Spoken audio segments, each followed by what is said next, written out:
The theatrical expansion of the comedic universe in Me and Roboco marks a significant shift for a franchise that originally built its reputation on bite-sized, high-energy television segments. Based on the manga by Shuhei Miyazaki, which has been a staple in Weekly Shonen Jump since 2020, the story follows Bondo Teira, an average elementary school student living in a future where every household possesses a high-tech, aesthetically pleasing robot maid known as an order maid. Bondo's life takes an unconventional turn when his mother finally agrees to purchase one, only for the delivery to consist of Roboco, a muscular, clumsy, and intensely powerful robot who defies every standard of the graceful machines owned by his peers. The film adaptation, which transitioned from its original winter 2024 window to a spring 2025 theatrical release, represents a bold move into a longer narrative format. While the television series consisted of short 3-minute episodes that prioritized rapid-fire gags and parody, the movie structure allows the production team at Studio Gallop to experiment with a more expansive plot.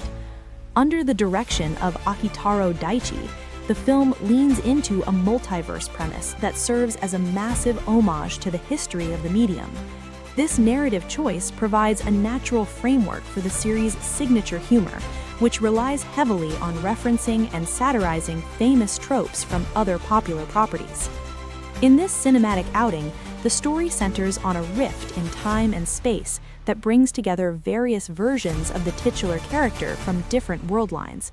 These include a version of Roboco from a classic battle shonen universe, a gritty sci-fi action dimension, a romantic comedy reality, and even a world modeled after Showa-era gag manga. Each variant is treated as a distinct entity with its own visual style and personality, mirroring the evolution of Japanese animation over the decades. The presence of these alternate selves forces the original Roboco and Bondo to navigate a series of escalating absurdities that go beyond the typical daily life antics seen in the serialized manga chapters. The casting for these multiverse versions further emphasizes the production's commitment to its parodic roots. High-profile voice actors were brought in to voice the alternate Robocos, such as Masako Nozawa, famous for her role as Goku, and Sumire Uesaka. This meta-textual approach ensures that the audience is constantly aware of the cultural history being poked at. Even the promotional art for the film often mirrors iconic covers or posters from legendary series, signaling to longtime fans that the movie is as much a celebration of the industry as it is a standalone comedy. Transitioning from a short-form television show to a feature-length production required a shift in animation quality and pacing. Studio Gallop, known for its work on various long-running series, utilized a more refined digital animation style for the big screen. Director Akitaro Daichi noted that the delay in the release was intended to ensure a level of polish that could support the Miracle Bomber high-quality action sequences promised in the marketing.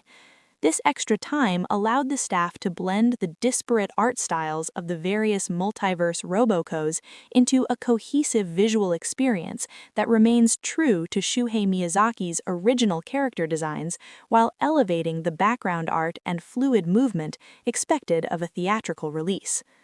The character dynamics remain the core of the experience despite the grander scale. Bondo's relationship with his friends, the wealthy Motsuo and the surprisingly kind-hearted bully Gachi Gorilla, remains a grounding force. The movie explores the idea of what makes their Roboco special among a sea of theoretically superior or more genre-appropriate versions. This focus prevents the film from becoming a mere collection of references, instead using the chaos of the multiverse to reinforce the bond between a boy and his bizarrely strong robot maid. The inclusion of Bondo's mother, voiced by Kotono Mitsuishi, also adds a layer of continuity for fans of the initial series.